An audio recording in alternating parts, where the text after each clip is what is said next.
Romiečiams 6 skyrius 6 eilutė. Tai rašto vieta, prie kurios mes vis sugrįžtame. Paulius sako, kad Dievas pateikė sprendimą. Mūsų senasis žmogus buvo nukryžiuotas su juo, kad būtų sunaikintas nuodėmės kūnas. Ir kad daugiau nebevergautume nuodėmei. Taigi tai yra Dievo nuostata tam, kad būtų įvykdyta. Dievas davė nuostatą, o mes turime ją taikyti. Suprantate? Kristus padarė savo dalį, mes turime padaryti savo.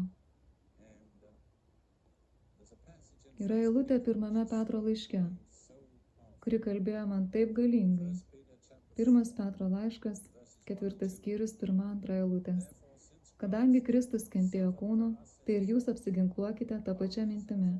Jog kas iškentėjo kūnu, tas jau pametė nuodėmę, kad likusi laiką žemė pragyventų nebe žmonių aistromis, o Dievo valia.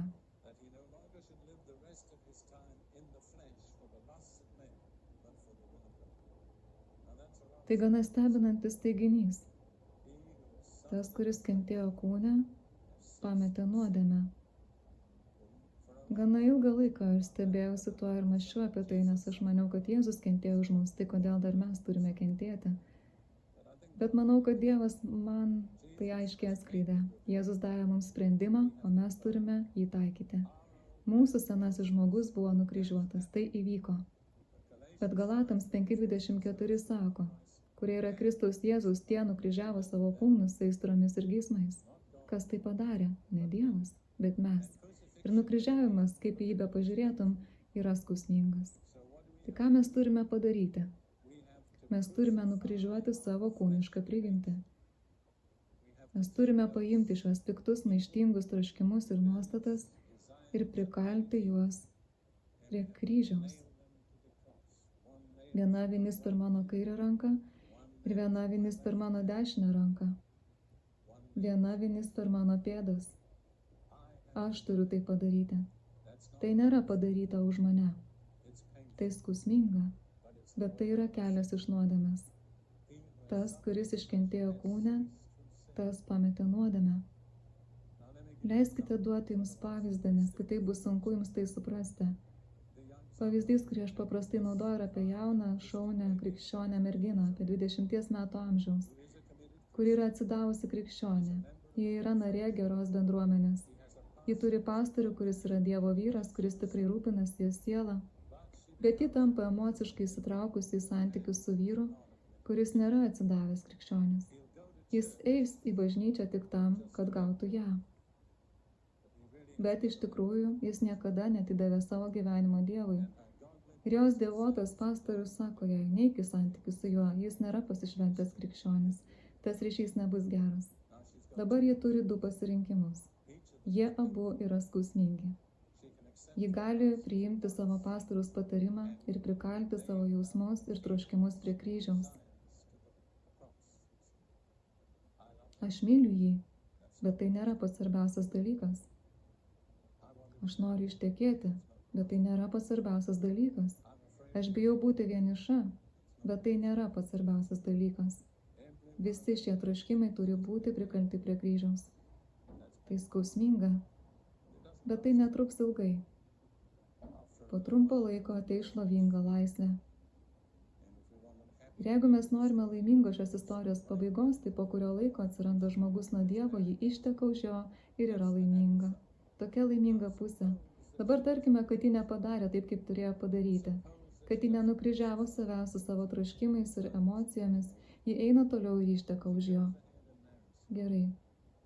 Po 15 metų, kai jau turi 3 vaikus, jis išeina pas kitą moterį, o ji turi susirinkti savo gyvenimo šukes ir išlaikyti šeimą be šeimos galvos. Tai nepalyginamai skausmingiau. Ir tai tęsiasi nepalyginamai ilgiau. Tikėkime, kad ji išmoksta savo pamoką ir pripažįsta. Aš buvau savavališka, aš rinkausi įtikti savo, daviau kelią savo kūnui, nepriėmiau kryžiaus. Aš pateikiau šį pavyzdį grupiai žmonių neseniai ir viena moteris, kuri buvo priekinėje eilėje, sėdėjo tiesiai prieš mane. Kai tik aš baigiau, pasakė, jūs ką tik papasakojate mano istoriją labai tiksliai. Ji buvo ką tik išsiskyrusi, jos vyras paliko ją su 6 vaikais. Aš nesakau, kad visos skyrybos įvyksta dėl šios priežasties, bet dauguma nelaimingų krikščionių santuokų yra nenukryžiuoto kūniškumo rezultatas. Taigi, ką tu ketini daryti? Ar ketini priimti Dievo sprendimą, kuris yra skausmingas? Tai yra skausmingai išsižadėti savo stipriausių troškimų, emocijų ir jausmų. Ar tu ketini atmesti kryžių ir patirti pasekmes, kurios bus daug labiau skausmingos? Tai sprendimas, kurį mes turime priimti. Turiu tęsti toliau apie galutinį išlaisvinimą. Galatam 6 skyrius 14 eilutė. Galatam 6:14. Bet aš nieko nesigirsiu, nebent mūsų viešpaties Jėzaus Kristaus kryžiumi, dėl kurio pasaulis man yra nukryžiuotas ir aš pasauliui.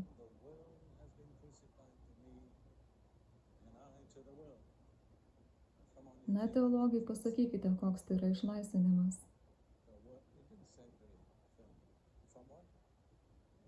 Taip, tai išlaisvinimas iš pasaulio, teisingai.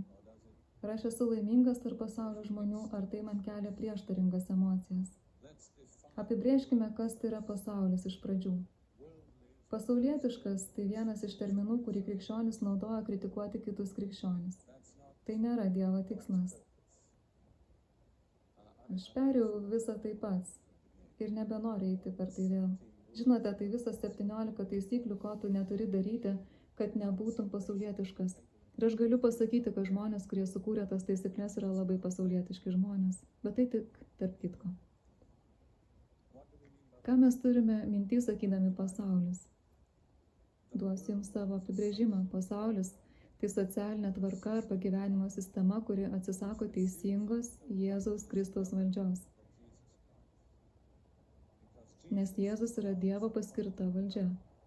Jis yra kvalifikuotas, jis įvykdė sąlygas, jis yra vienintelis, kurį Dievas paskyrė žmonijos valdytoju. Bet pasaulis yra sistema, kuri atstūmė teisų Jėzaus vadovavimą. Pasaulio žmonės gali būti religingi, jie gali būti malonūs, jie gali būti pagarbus, bet kai tu meti jiems iššūkį dėl paklusnumo Jėzaus viešpatavimui, jų požiūris į tai kyla iš nuodėmės. Tai yra pasaulis. Pažvelkime į kelius dalykus, kuriuos Naujasis testamentas mums kalba apie pasaulį. Jono Evangelija 15 skyrius 18-19 eilutės. 2 nepaprastos eilutės, nes šiuose 2 eilutėse Jėzus panaudoja žodį pasaulis 4 kartus. 2 trumpose eilutėse jis sako savo mokiniams: jeigu pasaulis jūsų nekenčia, tai žinokite, jis manęs nekentė pirmiau negu jūsų. Jeigu jūs būtumėte iš pasaulio, jis mylėtų jūs kaip savuosius. Kadangi jūs ne iš pasaulio, bet aš jūs iš pasaulio išskyriau, todėl jis jūsų nekenčia. Ką Jėzus padarė dėl mūsų? Jis išsirinko mus iš pasaulio. Matote, žodis bažnyčia graikų kalboje Naujajame testamente yra eklezija, iš kurio mes gavome žodį ekleziastas ir panašiai. Reiškia žmonių grupę, kuri buvo pašaukta. Pašaukta iš kur? Iš pasaulio. Taigi tu gali būti pasaulyje, arba tu gali būti bažnyčioje, bet tu negali būti abiejose. Jie yra abipusiai atsiskyrę. Pažiūrėkime, ką Jonas sako apie pasaulio patrauklumą. 1 Jono laiškas 2 skyrius 15-17 eilutės. Nemylėkite pasaulio, nei to, kas yra pasaulyje.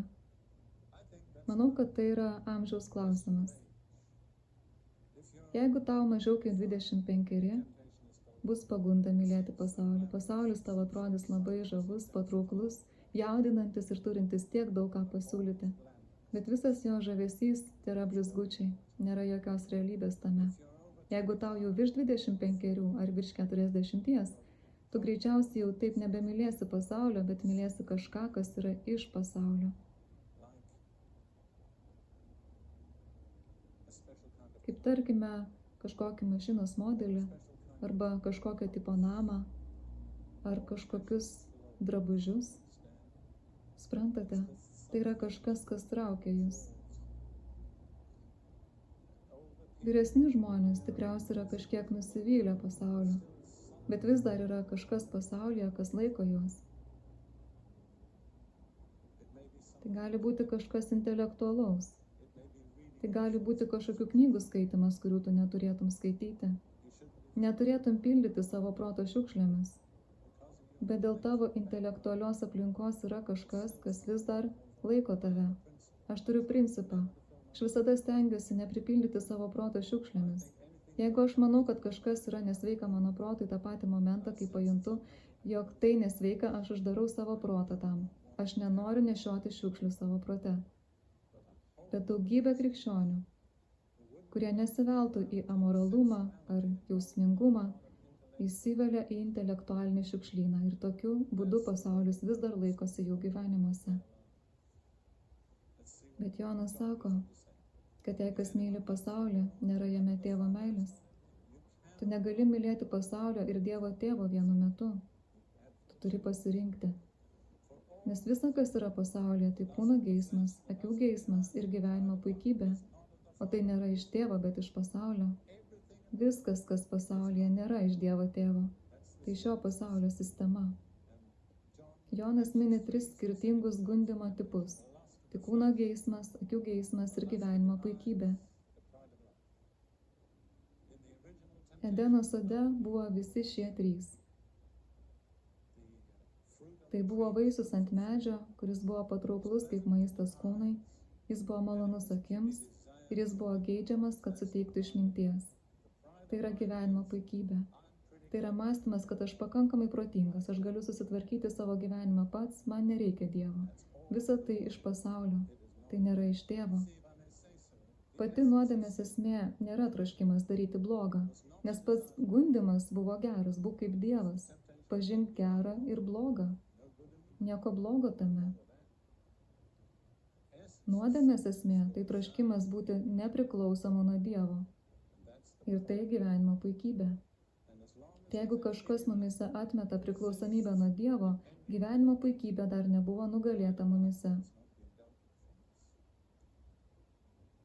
Ir toliau Jonas sako, praeina pasaulis ir jo geismai, kas vykdo Dievo valią, tas išlieka per amžius. Visa tai laikina, tai neišliks. Ar pasakysite amen į tai? Sunku patikėti tuo, ar ne? Bet tai tiesa. Bet kas vykdo Dievo valią, tas išlieka per amžius. Tai jaudinantis pareiškimas. Jeigu aš atsižadu pasaulio dalykų ir visiškai pavedu savo valią Dievo valiai, aš esu nesudrebinamas, neapgaunamas, nenuskęstantis ir nenugalimas kaip ir Dievo valia. Nėra nieko, kas gali mane nugalėti, nes nėra nieko, kas gali nugalėti Dievo valią. Taigi čia yra pasirinkimai. Pasilik su pasauliu ir kentėk jo vargus, arba atsuk savo nugarą pasauliui, pavesk save Dievo valiai ir tapk nenugalimas, nenuskęstantis.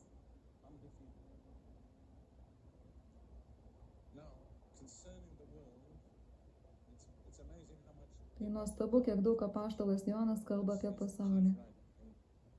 1 Jono laiškas, 5 skyrius, 19 eilutė. Jonas sako, mes žinome, jog esame iš Dievo, o visas pasaulis yra piktojo pasmerktas. Kas yra piktasis? Velnias. Graikų kalboje skamba dar paprasčiau. Visas pasaulis yra pasidavęs piktajam. Visas pasaulis yra šėtono įtakoje. Apreiškimo knygos 12 skyriuje 9 eilutėje mes turime daugelio šėtono aspektų paveikslą. Jis yra pavadintas didžiuoju slibinu, senąja gyvate, velniu ir šėtonu, kuris suvedžioja visą pasaulį. Visas pasaulis yra šėtono apgaulėje, suprantate? Jokūbo 4 skyriaus 4 eilutėje Jokūbas sako: Jūs svetimautojai ir svetimautojas, argi nežinote, kad draugystė su pasauliu priešinga draugystė su Dievu? Taigi, kas nori būti pasaulio bičiulis, tas tampa Dievo priešininku.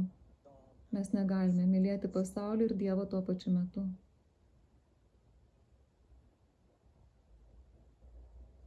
Jono 14 skyriuje Jėzus sako: Ateina šio pasaulio kunigaikštis, bet jis neturi nieko manyje. Matote, klausimas yra, ar mes turime 5 koloną.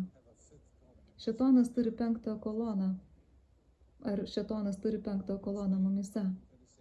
Ar žinote žodžių 5 kolona kilmę?